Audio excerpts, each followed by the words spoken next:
Subject Zoology. Topic Organ Transplant.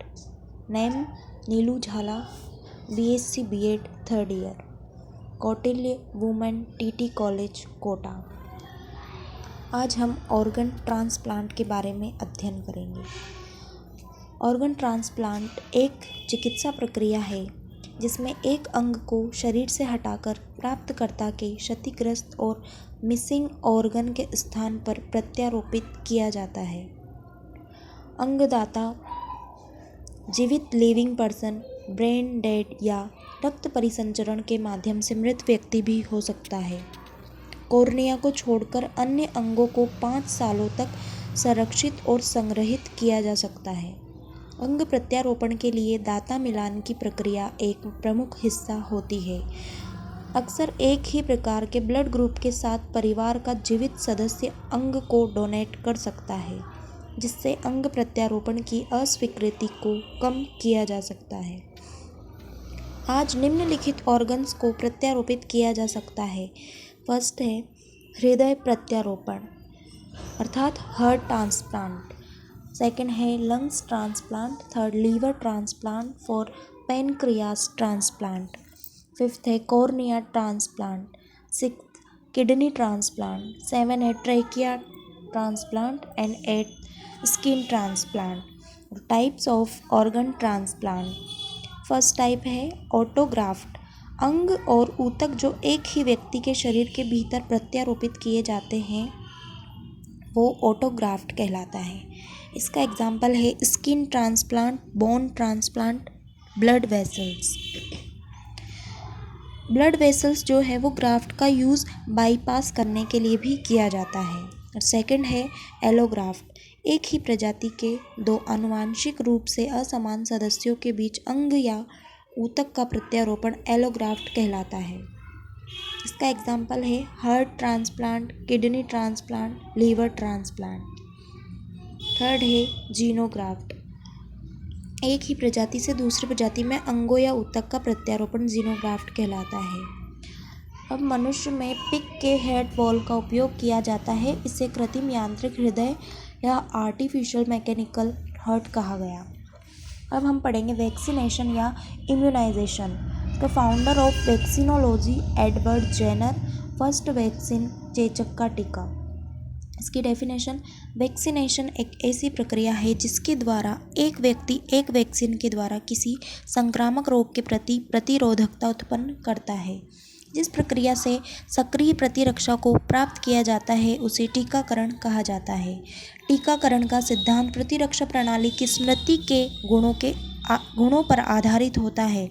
एक स्वस्थ व्यक्ति में भी सक्रिय प्रतिरक्षा को प्रेरित किया जा सकता है ताकि भविष्य में संभावित संक्रमण न हो, जिससे किसी भी व्यक्ति के पैथोजन से संक्रमित होने के बाद सक्रिय प्रतिरक्षा स्वतः विकसित हो जाती है। वैक्सीन अर्थात टीका। वैक्सीन एक ऐसा उत्पाद है जो किसी बीमारी से प्रतिरक्षा उत्पन्न करता है। यह उत्पाद कमजोर या मारे गए जीव या कोई अन्य सामग्री जो प्रतिरक्षा प्रक्रिया को बढ़ाती है से बनाया जाता है। नेक्स्ट है प्रतिरक्षण अर्थात इम्यूनाइजेशन। कोई भी प्रक्रिया जिसके द्वारा व्यक्ति किसी बीमारी से सुरक्षित हो जाता है।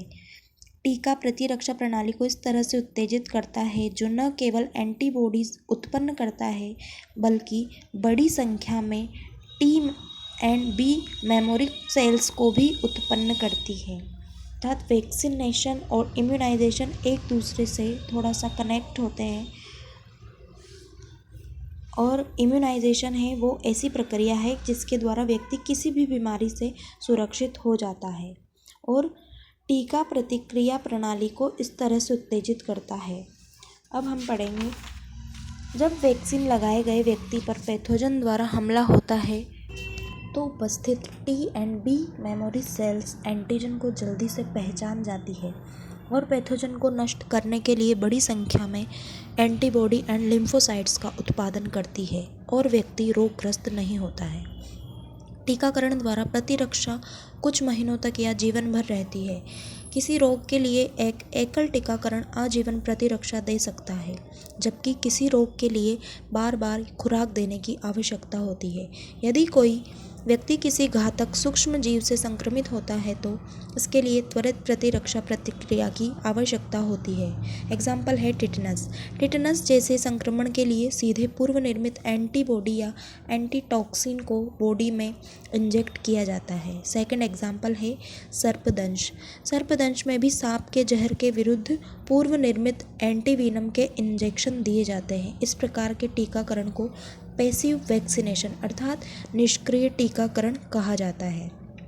टीकाकरण द्वारा सक्रिय प्रतिरक्षा मृत बैक्टीरिया या वायरस को इंजेक्ट कर प्राप्त की जाती है, जो शरीर को एंटीबॉडी का उत्पादन करने के लिए उत्तेजित करती है। इसका एग्जाम्पल है पोलियो वैक्सीन। कमज़ोर जीवित बैक्टीरिया या वायरस जो बीमारी का कारण नहीं होते हैं लेकिन वृद्धि करके शरीर को एंटीबॉडी का उत्पादन करने के लिए ट्रिगर अर्थात उत्तेजित करते हैं, जिससे सक्रिय प्रतिरक्षा उत्पन्न होती है। इसका एग्जाम्पल है रूबेला वैक्सीन या खसरा का टीका। इस प्रकार हमने इसमें पैसिव वैक्सीनेशन के बारे में पढ़ा है। और पोलियो वैक्सीन जिसकी सेफ्टी 100% होती है, जो छोटे बच्चों को लगाई जाती है। अब हम कुछ important vaccine for babies and children अर्थात बच्चों और छोटे चिल्ड्रंस के लिए इम्पोर्टेंट जो वैक्सीन है उसके बारे में पढ़ेंगे। वैक्सीन DPT, इससे जो डिजीज़ होती है वो है डिप्थीरिया, टिटनस, पर्टसीडीज। एज ग्रुप है इसमें 2, 3, 4 मंथ। इसकी जो सेफ्टी है वो 90 to 99% होती है। सेकंड है BCG। इसकी जो डिज़ीज़ है वो है ट्यूबरक्लोसिस अर्थात TB। इसमें जो एज ग्रुप होता है वो 10 to 14 ईयर्स होता है। इसकी जो सेफ्टी है वो 70% होती है। थर्ड है पोलियो। ये जो होती है ये 2, 3, 4 मंथ के लिए इसका एज ग्रुप होता है। इसमें जो 100% सेफ्टी मिलती है। फोर्थ है हेपेटाइटिस बी। इससे जो डिजीज़ होती है वो हेपेटाइटिस होती है और उन सभी बच्चों को जिनकी माता या निकट पारिवारिक सदस्य जो हेपेटाइटिस बी से संक्रमित हो चुके हैं उन्हें ये लगाई जाती है। इसमें सेफ्टी नॉट येट नॉट अर्थात इसमें सेफ्टी नहीं होती है।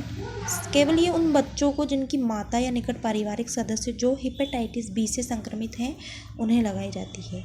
तो हमारा जो टॉपिक है ऑर्गन ट्रांसप्लांट वो यहाँ पर ख़त्म होता है। Thanks to all.